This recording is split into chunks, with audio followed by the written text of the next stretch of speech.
मसीह यीशु के पाक फतमान जलाली बाबरकत नाम में आप सबको सलाम। हम खुदाउन के नहायत शुक्रगुजार हैं कि खुदाउन ने हमें मौका बख्शा ताकि हम आपके सामने एक न्यूज़ को बयान करें।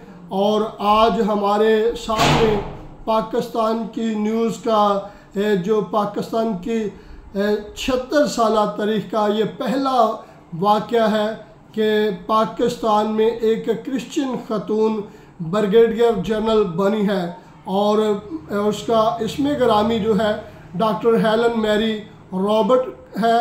हेलन मैरी रॉबर्ट का तल्लक आर्मी मेडिकल कोर से है और उसने शानदार अपने कैरियर की वजह से 1 स्टार के ओहदे पर प्रमोशन हासिल की है। और ये तमाम क्रिश्चियन कम्युनिटी के लिए और तमाम मसीही लोगों के लिए बायश ही फ़ख्र बात है।